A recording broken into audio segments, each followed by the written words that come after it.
Hello बच्चों, आज आपका एल्कोहल फिनाइल ईथर का हम लेक्चर 3 आपको पढ़ाने जा रहे हैं। इसमें आपका chemical properties of alcohol and phenyl और यहाँ पे इसमें जो प्रॉपर्टी है इससे रिलेटेड क्वेश्चन आपके कंपटीशन बोर्ड दोनों में ही बहुत पूछे जाते हैं, तो इसको खूब कायदे से समझें। तो यहाँ पे अगर हम बात करें एल्कोहल की केमिकल प्रॉपर्टी की, तो अगर हम बात करें तो एक सिंपल सा पहला पॉइंट यही कहा जाता है कि जो एल्कोहल्स होते हैं कि alcohols are versatile in nature. Alcohol क्या होते हैं? सदाबहार होते हैं। क्या होते हैं? सदाबहार। तो एल्कोहल जो है इलेक्ट्रोफिलिक और न्यूक्लियोफिलिक दोनों रिएक्शन देते हैं। कहने का मतलब अगर ये एल्कोहल है तो इसमें दो रिएक्शन पॉसिबल होगी। पहला, अगर हम कह दें कि reaction due to cleavage of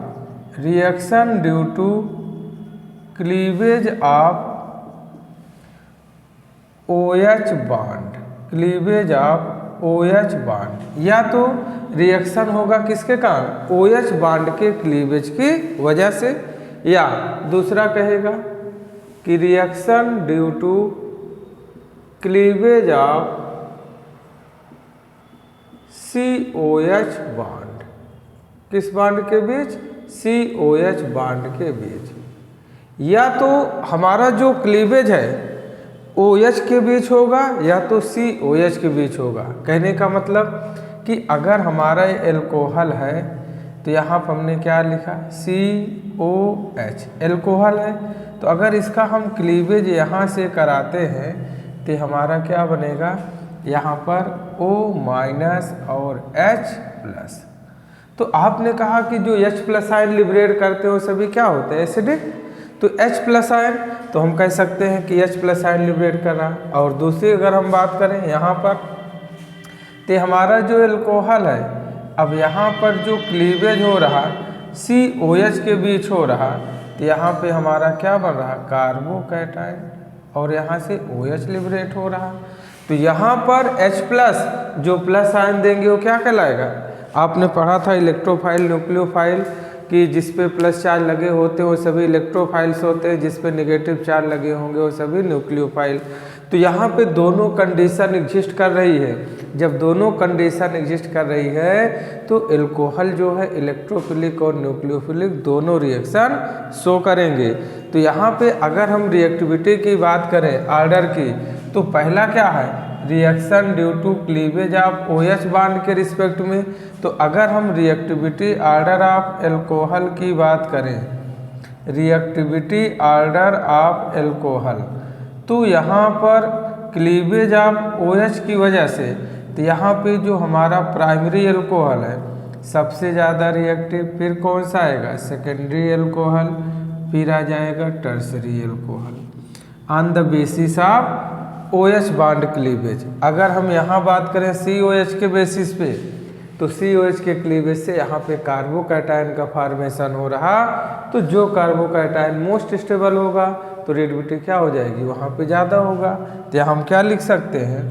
reactivity order अगर यहाँ पे बात करें हम, तो रिएक्टिविटी ऑर्डर ऑफ एल्कोहल में, reactivity order of alcohol on the basis of cleavage of COH bond, तो सबसे ज़्यादा टर्सरी एल्कोहल, फिर सेकेंडरी एल्कोहल, फिर आ जाएगा हमारा प्राइमरी एल्कोहल। तो दोनों में डिफरेंस याद रखिएगा कि रिएक्टिविटी ऑर्डर ऑफ एल्कोहल कब क्या होगा कि प्राइमरी अगर क्लीवेज OH बॉन्ड की वजह से है तो ये होगा प्राइमरी, सेकेंडरी और टर्सरी। अगर क्लीवेज COH बॉन्ड के बीच हो रहा तो टर्सरी, सेकेंडरी और प्राइमरी। तब इससे हम एक एक करके चलेंगे। पहले हम पढ़ेंगे reaction due to cleavage of OH bond, फिर पढ़ेंगे reaction due to cleavage of COH bond. अब यहाँ पे आपका कुछ रिएक्शन है, reaction due to cleavage of OH bond. तो अगर यहाँ पे हम बात करें, पहला रिएक्शन विथ मेटल। अगर हम एल्कोहल की रिएक्शन किसी भी एक्टिव मेटल के साथ कराएंगे तो हमेशा मेटल एल्कोक्साइड बनेगा। क्या बनेगा? मेटल एल्कोक्साइड, और हाइड्रोजन गैस क्या होगी? लिबरेट होगी। तो यहाँ पे क्या है? एल्कोहल है, यहाँ पे सोडियम, तो सोडियम क्या करेगा, इस हाइड्रोजन को रिप्लेस करेगा और यहाँ पे क्या आ जाएगा सोडियम, तो सोडियम एल्कोऑक्साइड और हाइड्रोजन क्या हो गया बाहर।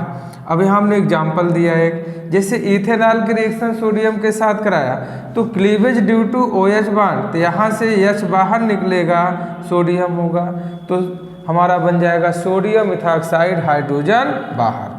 तो सेकंड आता है रिएक्शन विथ मेटल हाइड्रोक्साइड, ते भी क्या बनेगा मेटल एल्कोऑक्साइड, इससे भी किसका फॉर्मेशन होगा मेटल एल्कोऑक्साइड का। तो यहाँ पे ROH है, ये हमारा क्या है मेटल, M मेटल है हमारा, M क्या है मेटल है, तब मेटल में आपका सोडियम पोटेशियम कुछ भी ले सकते हैं। तो फिर वही सेम प्रोसेस, तो यहाँ से हाइड्रोजन क्या होगा, यहाँ से हाइड्रोजन, यहाँ से OH, वाटर बाहर निकलेगा और मेटल आके जुड़ जाएगा, तो ये भी क्या बन जाएगा मेटल एल्कोऑक्साइड वाटर बाहर। जैसे यहाँ पे अब यहाँ से H, यहाँ से OH, वाटर लिबरेट होगा, सोडियम यहाँ पे जुड़ेगा तो बन जाएगा सोडियम मिथॉक्साइड। अब उसके बाद इम्पॉर्टेंट रिएक्शन आता हमारा एस्टरिफिकेशन, अक्सर कि जब एसिड की रिएक्शन एल्कोहल के साथ कराते हैं तो एस्टर का फॉर्मेशन होता है और प्रोसेस क्या कहलाता है एस्टरिफिकेशन। जैसे यहाँ पे एसिड है, ये क्या है एल्कोहल, हम पढ़ रहे हैं कि reaction due to cleavage of OH bond, तो OH बॉन्ड का क्लीवेज है तो यहाँ एल्कोहल से H लेंगे, एसिड से OH और हम क्या करेंगे वाटर बाहर, तो हमारा क्या बन जाएगा RCOOR, तो किसका फॉर्मेशन हो जाएगा एस्टर का। जैसे हमने एसिटिक एसिड और मिथेनॉल का दिया तो यहाँ पे हमारा क्या बना CH3, यहाँ से OH, यहाँ से H, तो हमने क्या निकाला वाटर बाहर, फिर CH3CO इसको ऐड कर दिया OCH3, तो यहाँ बन गया मिथाइल इथेनोएट, तो आपका किसका फॉर्मेशन हो गया एस्टर का। अब उसके बाद फिर आता है रिएक्शन विद ग्रेनार्ड रिएजेंट, हर जगह मिल जाता है, तो ध्यान समझिए कि जब ग्रेनार्ड रिएजेंट की रिएक्शन हम करा देंगे अल्कोहल के साथ तो reaction due to cleavage of OH bond हो रहा, तो यहाँ से H और एल्किल ग्रेनार्ड रिएजेंट का R, तो मिलकर क्या बना देगा एल्केन, हमेशा किसका फॉर्मेशन करेगा एल्केन का, और बाकी साइड प्रोडक्ट बाहर। तो जब भी ग्रेनार्ड रिएजेंट की रिएक्शन एल्कोहल के साथ कराएंगे तो हमेशा किसका फॉर्मेशन होगा एल्केन का, तो इसको हमेशा याद रखें। तो ये आपका कुछ रिएक्शन, एक रिएक्शन और इसमें आगे बताते हैं। अब यहाँ पर एक रिएक्शन अक्सर पूछ लेता है, तो इसको ध्यान दें कि जब हम सैलिसिलिक एसिड की रिएक्शन एसिड एनहाइड्राइड के साथ करा दें, ये क्या हमारा एनहाइड्राइड है, ये हमारा है एनहाइड्राइड। अब एनहाइड्राइड है, जब इसके साथ कराएंगे तो एनहाइड्राइड ग्रुप है, ये हमारा एसिड ग्रुप है, तो इसमें तो कोई चेंज नहीं होगा, रिएक्शन हो रहा due to liberation of OH ion, तो यहाँ से होगा, तो यहाँ से इसको हम अगर ब्रेक करते हैं तो माइनस में और प्लस में, तो यहाँ से H और यहाँ से CH3COOH, हमारा एसिड क्या होगा बाहर और ए आके यहाँ पर अटैक करेगा, तो यहाँ पे क्या बन जाएगा OCOCH3COOH और एसिटिक एसिड क्या हो जाएगा बाहर, तो इसे क्या कहते हैं एस्पिरिन। और अगर इसका IUPAC नाम की बात करें तो 2-एसिटॉक्सी बेंजोइक एसिड, क्या कहेंगे 2-एसिटॉक्सी बेंजोइक एसिड। अगर बात करें कि एस्पिरिन का यूज कहाँ होता है तो लिख सकते हैं used as analgesic and antipyretics, used as analgesic and antipyretics, मतलब पेन किलर और फीवर को कम करने के लिए एस्पिरिन का यूज करते हैं। तो ये रहा आपका कुछ रिएक्शन जो बार बार पूछे जाते हैं, reaction due to cleavage of OH bond. अब हम चलते हैं reaction due to cleavage of COH bond पर।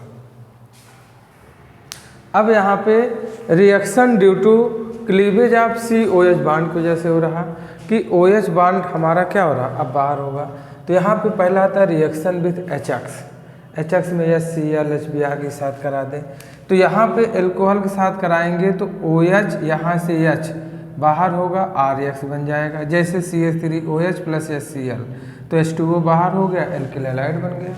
दूसरा है reaction with PCl5 PCl3 SOCl2, already इसको आप पढ़े हैं। तो जब इसके साथ करा देंगे तो PCl5 साथ कराएंगे तो तीनों के साथ एल्किल हैलाइड बनेगा। लेकिन साइड प्रोडक्ट आपको ध्यान देना है कि जब PCl5 रहेगा तो POCl3 निकलेगा, और जब हमारा SOCl2 लेंगे तो SO2 गैस लिबरेट होगी, और इसी को कहते हैं डार्जेंस प्रोसेस। क्या बोलेंगे? डार्जेंस प्रोसेस। फिर PCl3 करेंगे तो H3PO3 लिबरेट होगा। तो सबका मेन प्रोडक्ट एल्किल हैलाइड होगा, लेकिन साइड प्रोडक्ट आपको याद रखना है। रिएक्शन विथ अमोनिया करा देंगे तो हमारा यहाँ से OH, यहाँ से H, NH2 और हमारा वाटर बाहर, तो प्राइमरी एमीन बन जाएगा। तो एल्कोहल ले लेंगे तो हमारा एमीन का फॉर्मेशन हो जाएगा। और डिहाइड्रेशन रिएक्शन सबसे इम्पॉर्टेंट रिएक्शन अक्सर पूछता है कि डिहाइड्रेशन रिएक्शन है, तो एल्कोहल का जब डिहाइड्रेशन कराएंगे in the presence of dehydrating agent concentrated H2SO4 H3PO4 और H3PO3 KHSO4 P2O5 कुछ भी होगा तो most stable form of alkene बनेगा, वाटर बाहर निकलेगा, जिसमें से OH फंक्शनल ग्रुप से लेंगे, H लेंगे बीटा पोजीशन से। तो जैसे हमने इस एल्कोहल को लिया तो हमारा हो गया functional group A alpha A beta, तो यहाँ से H, यहाँ से OH, तो हमारा बना क्या? एल्कीन। और ये जो डिहाइड्रेशन ऑफ एल्कीन आपका बीटा एलिवेशन हमने बताया अभी, और साथ ही साथ ये फॉलो करता है सेटजफ रूल को। किसको फॉलो करेगा? सेटजफ रूल। यहाँ पे हमने बोला कि जो डिहाइड्रेशन ऑफ एल्कोहल है बीटा एलिमिनेशन है, और किसको फॉलो करता है? सेटजफ रूल को। अगर मान लीजिए हमारे पास 2 बीटा पोजीशन है, तब हाइड्रोजन कहाँ से निकालेंगे? अब उसको समझें। ये हमारा क्या है? H2SO4 कैसा एजेंट? Concentrated dehydrating agent. तो ये हुआ हमारा फंक्शनल ग्रुप, और ये हुआ अल्फा, इधर है बीटा, इधर है बीटा। अब 2 बीटा पोजीशन है, तब ये कंडीशन आती है कि हम हाइड्रोजन कहाँ से लें, तब यहाँ पे यूज होता है सेटजफ रूल। किसको फॉलो करेंगे? सेटजफ रूल। तो यहाँ पे यूज होगा सेटजफ रूल।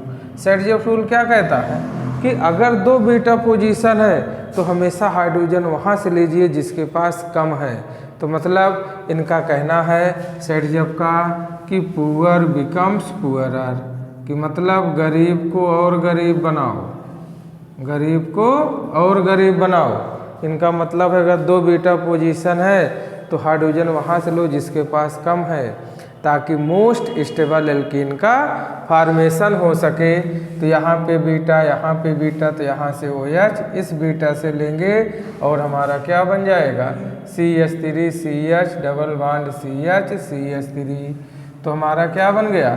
2 ब्यूटीन। और 2 ब्यूटीन क्या है? आपका मोर स्टेबल प्रोडक्ट है। क्या है? लेकिन अगर हम इससे ले लेंगे तो हमारा जो प्रोडक्ट, हमारा मेजर प्रोडक्ट होगा। कैसा होगा? मेजर। अगर हम इस अल्फा से बीटा से लेते हैं तो हमारा बन जाएगा CH2CH, उसके बाद यहाँ पे आ जाएगा CH2, फिर आ जाएगा सिंगल बॉन्ड CH3। ये क्या बन जाएगा? 1 ब्यूटीन, और 1 ब्यूटीन क्या हो जाएगा? हमारा माइनर प्रोडक्ट।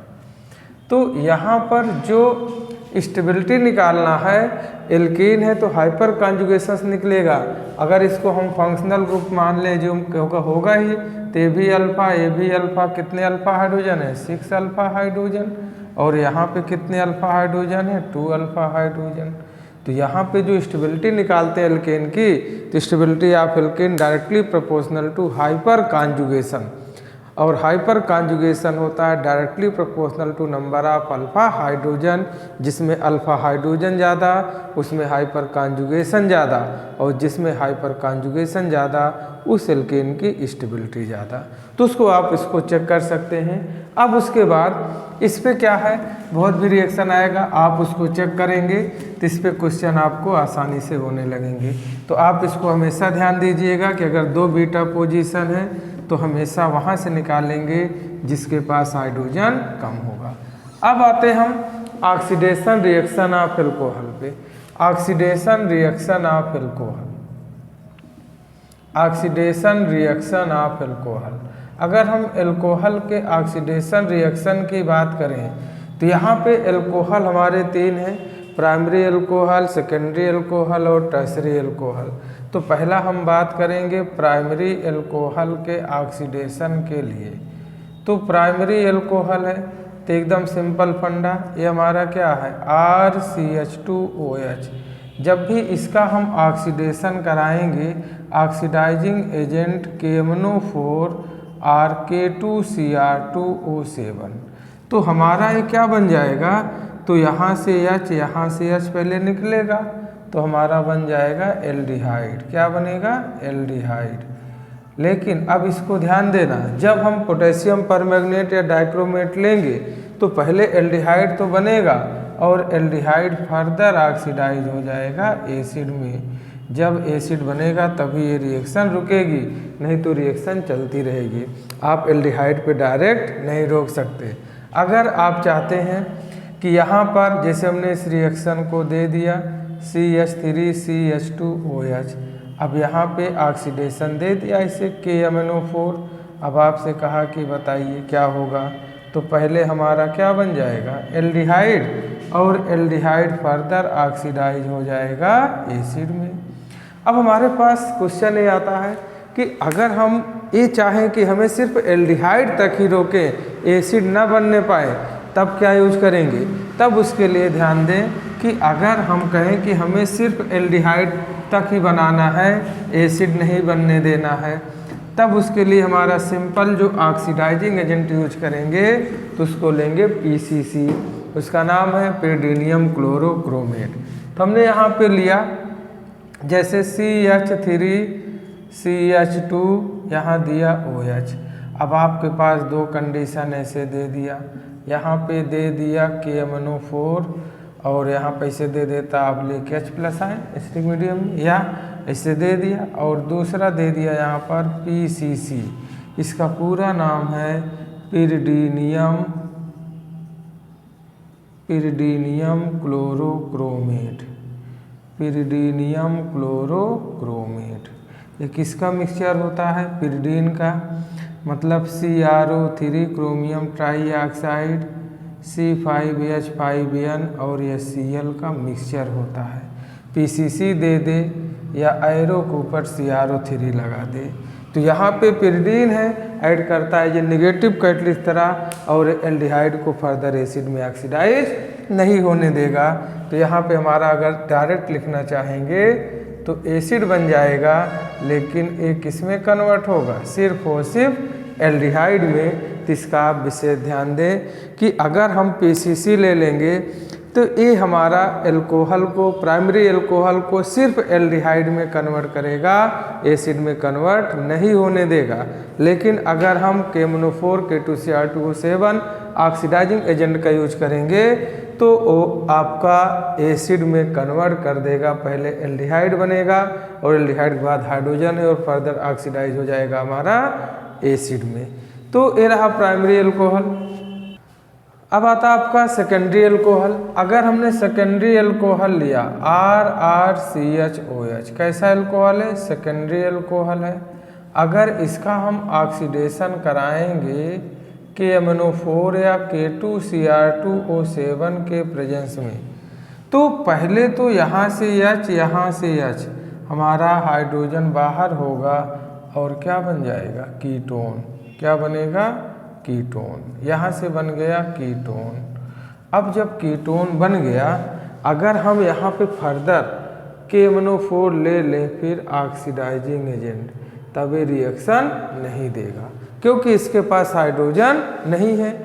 लेकिन अगर हम प्राइमरी एल्कोहल को तो KMnO4 या PCC कुछ भी ले लेंगे, सेकेंडरी को तो हमारा ये भी बन जाएगा। KMnO4 भी ले सकते हैं, PCC भी ले लीजिए, तो कीटोन तो बन जाएगा।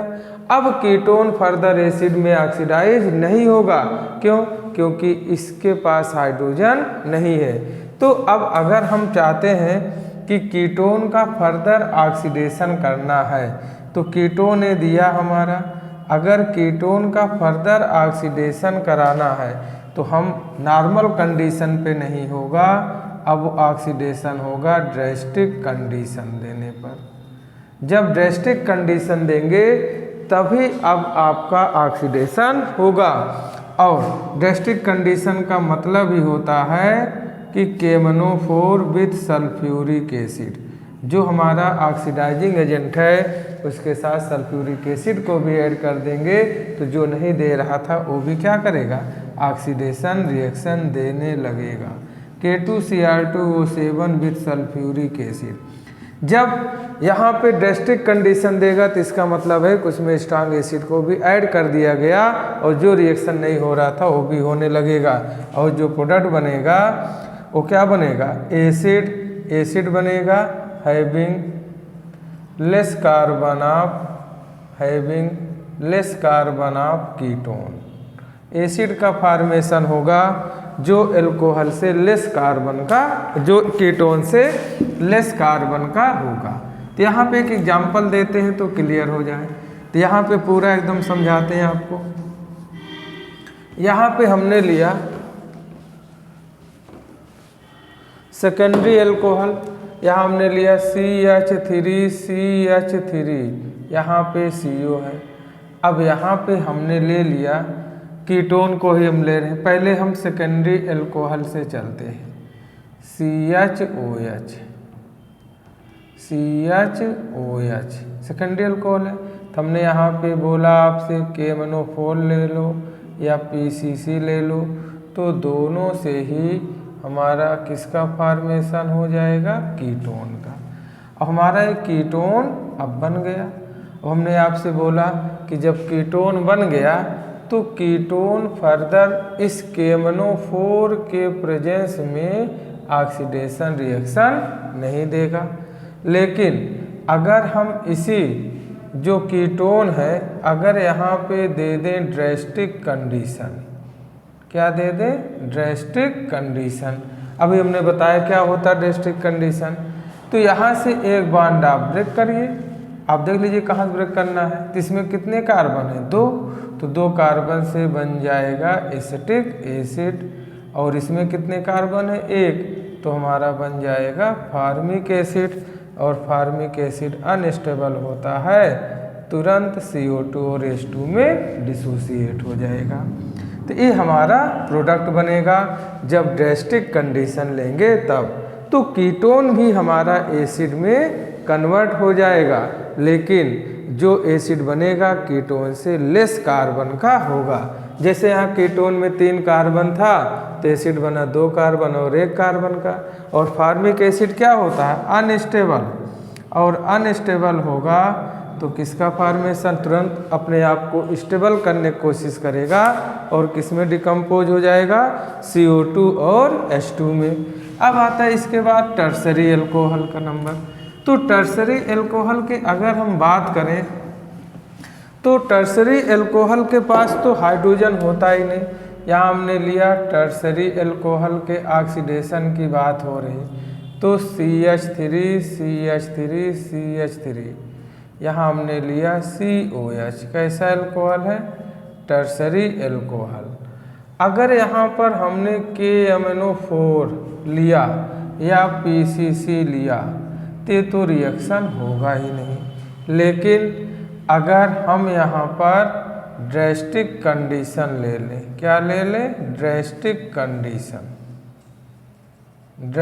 कंडीशन अगर हम यहाँ पे ले लेंगे तो ड्रेस्टिक कंडीशन में सल्फ्यूरिक एसिड था, तो यहाँ पे टर्सरी अल्कोहल है तो सल्फ्यूरिक एसिड डिहाइड्रेटिंग एजेंट का काम करेगा, रिएक्टिविटी इसकी ज़्यादा होगी तो पहले इसमें एल्कीन में कन्वर्ट कर देगा और वाटर बाहर हो जाएगा। तो यहाँ पे बन जाएगा एल्कीन, किसका फॉर्मेशन होगा, एल्कीन। तब यहाँ पे डिहाइड्रेशन वाटर बाहर निकल जाएगा। अब एल्कीन का फर्दर ऑक्सीडेशन होगा। अब यहाँ से ब्रेक करिए तो यहाँ पे एक ऑक्सीजन यहाँ पे, तो पहले हमारा क्या बन गया, कीटोन, और एक एसिड से पहले फॉर्मल्डिहाइड बनेगा, फिर फॉर्मल्डिहाइड से फार्मिक एसिड, और फार्मिक एसिड अनस्टेबल है, CO2 और H2 में टूट जाएगा। अब कीटोन बना तो कीटोन को फिर हम दे देंगे ड्रेस्टिक कंडीशन, क्या देंगे, ड्रेस्टिक कंडीशन। तो फिर यहाँ से टूटेगा तो एक बन जाएगा एसिटिक एसिड, और एक कार्बन है तो फिर फार्मिक एसिड और CO2 + H2 में डिकम्पोज हो जाएगा। तो इसको ध्यान दीजिएगा कि जब टर्सरी अल्कोहल होगा तो पहले डिकम्पोज हो जाएगा, पहले एसिड बन जाएगा क्योंकि डिहाइड्रेशन रिएक्शन देगा, और कोई भी ऑक्सीजन लेंगे तो यहाँ पे ऑक्सीडेशन रिएक्शन नहीं देगा। फिर उसके बाद जब आप डायस्ट्रिक कंडीशन वही फॉलो करते जाएंगे तो आपका कीटोन फर्दर एसिड में कन्वर्ट हो जाएगा। ये रहा आपका ऑक्सीडेशन रिएक्शन। अगर एक बार इसको प्रैक्टिस करेंगे तो आपका क्वेश्चन इजीली होने लगेगा। अब यहाँ पे एक लास्ट रिएक्शन आती है डिहाइड्रोजिनेशन ऑफ एल्कोहल। नाम से क्लियर है, डिहाइड्रोजिनेशन का मतलब होता है removal of hydrogen from alcohol. Alcohol से हाइड्रोजन को रिमूव करना क्या कहलाता है? डिहाइड्रोजिनेशन। तो यहाँ पे अगर हम बात करें ROH है तो सबसे पहले डिहाइड्रोजिनेटिंग एजेंट यहाँ पे कॉपर 573 केल्विन टेम्परेचर, तो यहाँ पे क्या बन जाएगा? हमारा बन जाएगा कार्बोनिल कंपाउंड। क्या बनेगा? Carbonyl compound. और हाइड्रोजन क्या होगा? बाहर, जिसमें से एक H ये रहेगा हमारा फंक्शनल ग्रुप से और दूसरा H रहेगा अल्फा पोजीशन से, क्योंकि ये हमारा अल्फा एलिमिनेशन रिएक्शन है। तो यहाँ पर जैसे हमने डिफरेंट टाइप्स के एल्कोहल लिए तो यहाँ पर हमने दे दिया, मान लीजिए CH3CH2OH, ये हमारा कैसा एल्कोहल है? Primary alcohol. और यहाँ पे कॉपर लिया 573 केल्विन टेम्परेचर, तो हमारा बन जाएगा CH3CHO + H2। किसका फॉर्मेशन होगा? एल्डिहाइड का। और अगर हम सेकेंडरी एल्कोहल ले लें, कैसा एल्कोहल? सेकेंडरी एल्कोहल, तो हमारा बन जाएगा कीटोन। किसका फॉर्मेशन होगा? कीटोन का। और हाइड्रोजन क्या होगा? बाहर। अगर हम टर्सरी एल्कोहल ले लें, टर्सरी एल्कोहल ले लें तो अभी हमने समझाया कि यहाँ पर क्या है? COH टर्सरी एल्कोहल है, ये हमारा सेकेंडरी एल्कोहल है। तो अगर हमने यहाँ पे लिया कॉपर 573 केल्विन तो इजली रिएक्टिव है, तो किसका फॉर्मेशन कर देगा? एल्कीन का। किसका बना देगा? एल्कीन का। तो यहाँ पर अब इसको समझिएगा, अगर वैसे दे देता जनरल में तो कह देंगे कि अल्फा हाइड्रोजन ना होने का रिएक्शन पॉसिबल नहीं है। अब इसका प्रोडक्ट दोनों तरीके से कह देता है, कभी कभी इसमें कहता है कि पॉसिबल नहीं है, लेकिन यहाँ अगर कंडीशन बढ़ा दिया तो एल्कीन का फॉर्मेशन कर देगा। तो आप जैसा क्वेश्चन वैसे आप उसको डिसाइड करिए। तो रहा आपकी एल्कोहल की प्रॉपर्टीज जो आपको हर कंपटीशन बोर्ड में हेल्प करेगा। तो एक बार इसको अच्छे से देखें और क्वेश्चन लगाएं। उम्मीद करते हैं सभी को समझ में आया होगा। आप लोग प्रॉपर वीडियो देखते रहें और अपने क्वेश्चन को सॉल्व करते रहें, और फिर कहते हैं जो नहीं आता आप उसको कमेंट सेक्शन में ज़रूर डिस्कस करें।